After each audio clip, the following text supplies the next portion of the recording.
नमस्कार, मैं हूं अनुराग चड्ढा। इनसाइड विद अनुराग में आपका स्वागत है। पूर्वांचल की सियासत में डॉन और रॉबिन हुड का सीधा आमना सामना होने जा रहा है। 2027 के यूपी विधानसभा चुनाव में अभी 8 महीने से ज्यादा का वक्त है, लेकिन जौनपुर की जमीन पर अभी से राजनीतिक बारूद बिछना शुरू हो चुका है। सीधे शब्दों में कहें तो बाहुबली धनंजय सिंह के अभेद के लिए जौनपुर में बनारस के बाहुबली ब्रजेश सिंह ने सेंधमारी की पूरी तैयारी कर ली है। यह लड़ाई सिर्फ एक चुनाव की नहीं है, यह वर्चस्व, ठेकेदारी, बाहुबल और पूर्वांचल के सबसे बड़े ठाकुर छत्रप बनने की जंग है। दोस्तों, जौनपुर के अंदर एक कहावत कही जाती है कि इस जिले का एक पत्ता भी धनंजय सिंह की मर्जी के बगैर नहीं खड़कता। मल्हानी विधानसभा सीट हो या जौनपुर की जिला पंचायत, हर जगह धनंजय सिंह का रसूख साफ तौर पर नजर आता है। वर्तमान में उनकी पत्नी श्रीकला रेड्डी जिला पंचायत अध्यक्ष की कुर्सी पर काबिज हैं। धनंजय ने अपनी राजनीति को कभी भी सिर्फ ठाकुरवाद के सीमित दायरे में कैद नहीं होने दिया। उन्होंने बहुत ही चतुराई से अपनी एक रॉबिन हुड वाली छवि गढ़ी है। यही कारण है कि उनके साथ सिर्फ स्वर्ण वोट बैंक नहीं, बल्कि दलितों, यादवों और पिछड़े वर्ग का बहुत बड़ा तबका मजबूती से खड़ा रहता है। धनंजय चाहे जेल की सलाखों के पीछे हो, निर्दलीय ताल ठोक रहे हो या उनकी पत्नी चुनाव लड़ रही हो, पूरा जौनपुर जिला उनके हर राजनीतिक दाव को सांस रोक कर देखता है। लेकिन अब इस वन मैन शो को चुनौती देने के लिए एक ऐसे खिलाड़ी की एंट्री हुई है जिसने बनारस से लेकर गाजीपुर तक अपनी सत्ता का लोहा मनवाया है। हम बात कर रहे हैं पूर्व एमएलसी ब्रजेश सिंह और उनके बेटे सिद्धार्थ सिंह की। जौनपुर में अचानक ब्रजेश सिंह की सक्रियता बढ़ना कोई सामान्य राजनीतिक शिष्टाचार नहीं है। 9 मई को जब ब्रजेश सिंह अपने बेटे सिद्धार्थ के साथ बदलापुर में महाराणा प्रताप जयंती के मंच पर पहुंचे तो वह सिर्फ एक जयंती का कार्यक्रम नहीं था, बल्कि वह जौनपुर की राजनीति में एक शक्ति प्रदर्शन था। मंच पर भाजपा के मौजूदा विधायकों और पूर्व सांसदों की कतार इस बात की गवाही दे रही थी कि ब्रजेश सिंह यहाँ मेहमान बनकर नहीं, बल्कि नए किंग मेकर बनकर आए हैं। हमारी अंदरूनी रिसर्च और जमीनी सूत्रों के मुताबिक रणनीति बेहद साफ है। ब्रजेश सिंह सीधे तौर पर खुद मैदान में उतरने के बजाय अपने बेटे सिद्धार्थ सिंह को जौनपुर के केरावत ब्लॉक या भदोही से जिला पंचायत चुनाव के रण में उतारने की योजना बना रहे हैं। सिद्धार्थ 2021 में भी भदोही से ऐसे ही तैयारी कर चुके थे, लेकिन तब ऐन मौके पर कदम पीछे खींच लिए गए थे। मगर इस बार परिस्थितियां अलग हैं। जिला पंचायत सिर्फ एक स्थानीय चुनाव नहीं होता, यह पूरे जिले के बजट और ग्रामीण वोट बैंक की मास्टर की होती है। अगर ब्रजेश सिंह का परिवार जौनपुर में जिला पंचायत के रास्ते घुसपैठ कर लेता है तो यह धनंजय सिंह के आर्थिक और राजनीतिक साम्राज्य के दिल पर सीधा वार होगा। लेकिन इस कहानी का सबसे बड़ा ट्विस्ट ये नहीं है कि ब्रजेश सिंह जौनपुर आ रहे हैं। असली ट्विस्ट ये है कि ब्रजेश सिंह को जौनपुर बुलाने वाले मास्टरमाइंड कोई और हैं।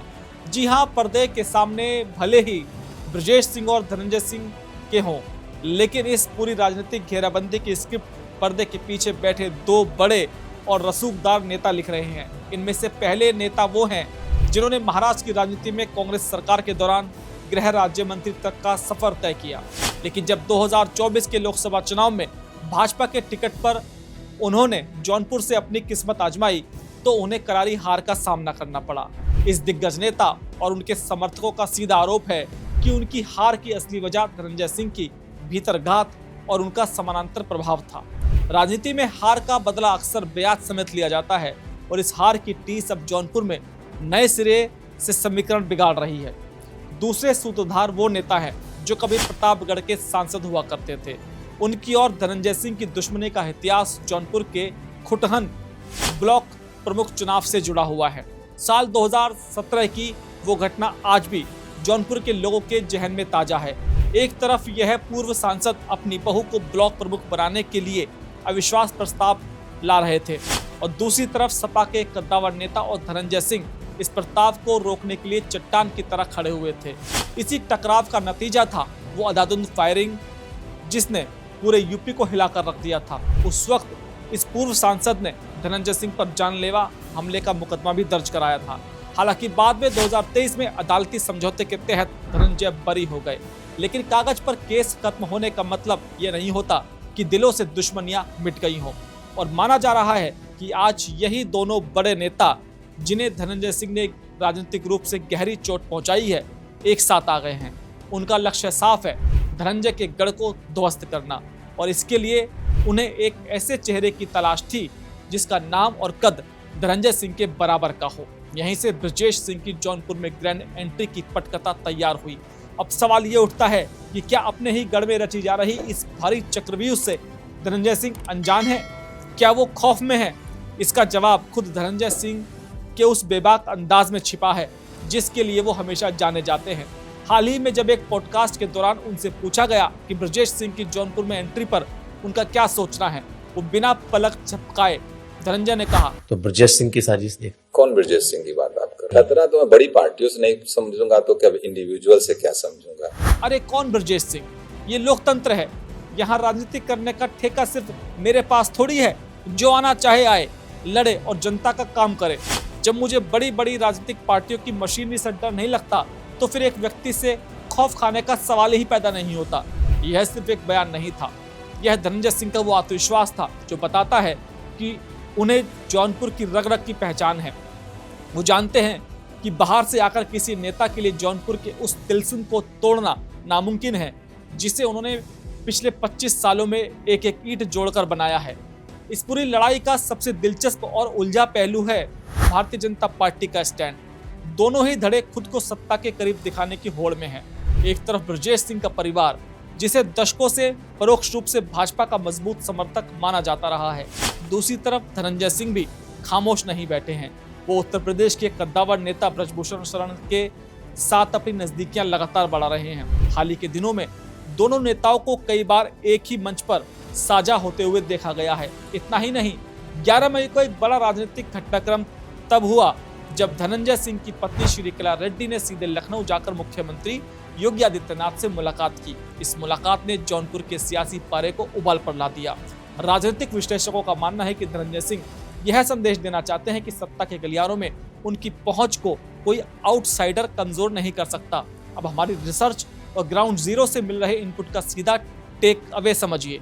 जौनपुर में 2027 का चुनाव सिर्फ विधायकों को चुनने का चुनाव नहीं है, यह पूर्वांचल की सबसे बड़ी टफ वॉर साबित होने जा रही है, क्योंकि जब दो बड़े ठाकुर बाहुबली एक ही जिले में आमने सामने होंगे तो स्वर्ण वोट बैंक का ध्रुवीकरण तय है।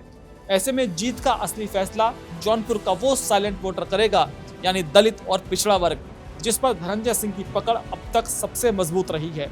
अब भले ही पर्दे के पीछे से खेल रहे दोनों बड़े नेता सिर्फ धनंजय सिंह को कमजोर करना चाहते हैं, लेकिन क्या जौनपुर की जनता किसी बाहर से आए नेता को अपना बॉस स्वीकार करेगी? यह भी एक बड़ा सवाल है।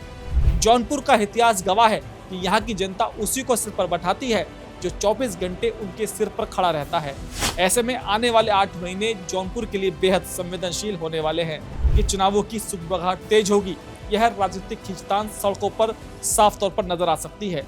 धनंजय सिंह के लिए चुनौती सिर्फ बृजेश सिंह नहीं है, बल्कि वो आदर्श गठबंधन है जो उनके खिलाफ भीतर ही भीतर रचा जा रहा है। अब देखना यह होगा कि जौनपुर के इस चक्रव्यूह में कौन अभिमन्यु बनता है और कौन अर्जुन।